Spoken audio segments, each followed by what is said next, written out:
HSC 2024 পরীক্ষার ফলাফল যেভাবে তৈরি করা হচ্ছে। আসসালামু আলাইকুম। 2024 সালের এইচএসসি পরীক্ষার্থীরা কেমন আছো সবাই? আশা করছি সকলে ভালো আছো। তোমাদের সকলকে স্বাগতম জানাচ্ছি প্লাসফর বিডির নতুন একটি ভিডিওতে। তো তোমরা একটি বিষয় জানতে চাচ্ছ, তোমাদের ফলাফলটা কিভাবে আসলে তৈরি করা হচ্ছে।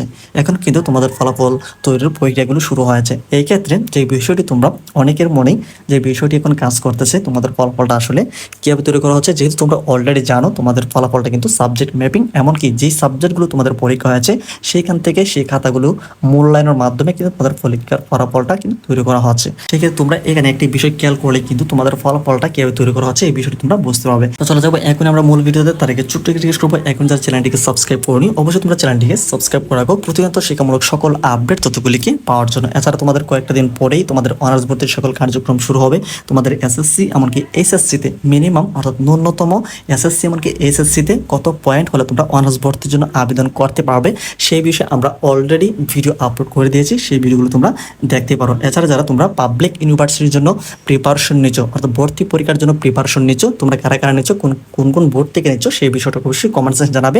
তোমাদের কোন কোন বিশ্ববিদ্যালয়ে ভর্তি পরীক্ষার জন্য কত পয়েন্ট লাগবে সেই বিষয়ে কিন্তু আমরা পরবর্তী ভিডিও আনতেছি। ওকে, এখন আমরা দেখিয়ে দিচ্ছি তোমাদের ফলাফলটা আসলে কীভাবে তৈরি করা হচ্ছে। তোমরা এখানে একটি বিষয় খেয়াল করলে কিন্তু বুঝতে পারবে তোমাদের ফলাফলটা আসলে কীভাবে তৈরি করা হচ্ছে এই বিষয়টি।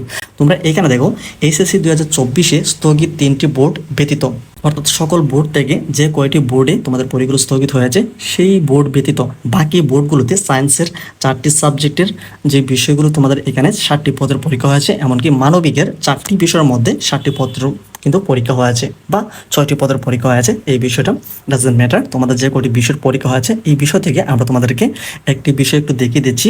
তো এখানে দেখো 4 বিষয়ের গ্রেড থেকে এইচএসসির একটি আনুমানিক রেজাল্ট এই বিষয়ে কিন্তু আমরা তোমাদেরকে বের করে দেখা যাচ্ছি, তাহলে কিন্তু তোমরা বুঝতে পারবে তোমাদের ফলাফলটা আসলে কীভাবে তৈরি করা হচ্ছে।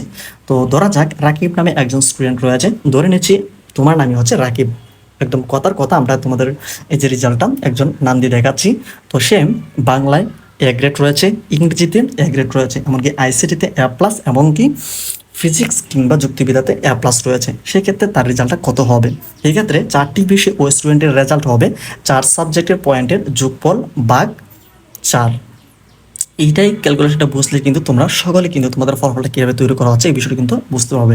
এখানে দেখো সেক্ষেত্রে রাকিবের 4 বিষয়ের রেজাল্ট হবে বাংলায় 4 পয়েন্ট, ইংরেজিতে 4 পয়েন্ট, আইসিটিতে 5 পয়েন্ট, ফিজিক্সে 5, এমনকি এখানে তোমরা মোট পয়েন্ট হচ্ছে এখানে 18 পয়েন্ট। এই যে 18 পয়েন্ট রয়েছে এটাকে 4 দ্বারা ভাগ করলে রাকিবের 4 বিষয়ের পয়েন্ট কিন্তু চলে আসে।